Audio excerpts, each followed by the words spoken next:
Казвам се Андрей Хоткевич, архитект съм по образование и призвание. Самия аз съм се образовал в Дания и в Италия, завършил съм Политехника в Милано. През 2018 година стартирах своето собствено архитектурно бюро, известно като студио Хора.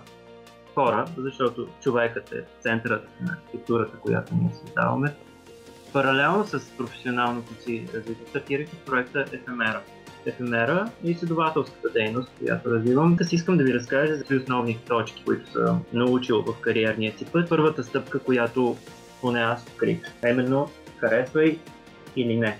Тук дори не става дума толкова за архитектура, това го казвам като съвет на абсолютно всички вас. Трябва колкото можете по-отрано да научите да изграждате своето собствено мнение.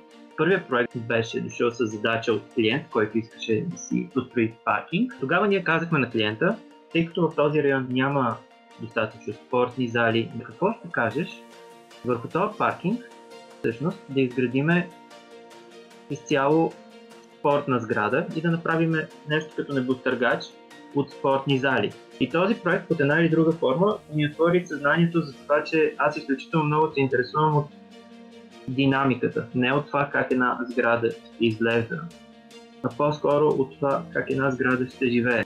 Пробвай. Когато сте студенти, вие може да пробвате безкрайно много неща. Трябва да пробвате и трябва да опитвате и да експериментирате и да търсите дори не най-очакваните неща. Последствието от този проект беше един проект, който има възможност да развива в Холандия, в един изключително интересен район, Вадензее. Буквално на холандски значи калното море. Когато прилива дойде малко повече, се наводнява. И заради това предложихме идеята всъщност сградата да бъде позиционирана във вода. Изследвахме поведението на приливът и отлива и създадохме сграда, която се повдига и слиза, защото плува с ритъма на прилива и отлива. На 23 годишна възраст бях поканен да стана част от кандидатурата на въпросния град за европейска столица на културата, което се случи през 2018 година. Наистина това за мен е беше първо доказателство, че ако пробваш нова идея, в някаква форма тя може да бъде разпозната и може да бъде последвана, защото след се служиш и като задание за бъдещи проекти, които трябва да се развиват на това място. Вярвайте в себе си.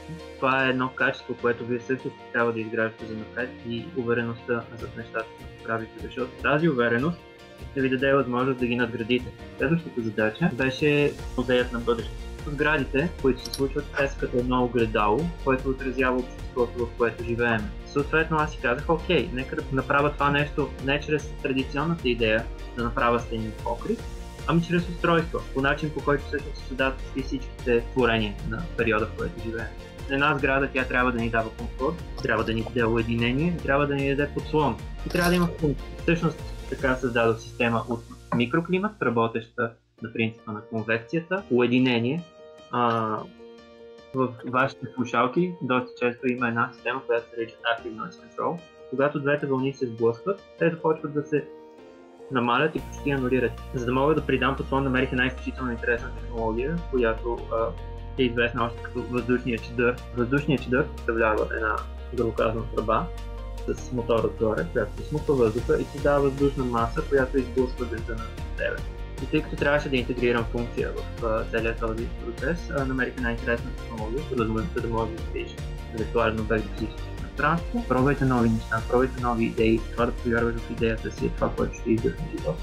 Света има нужда от нови идеи и ние сме тези, които са длъжни и са отговорни да му ги дадат.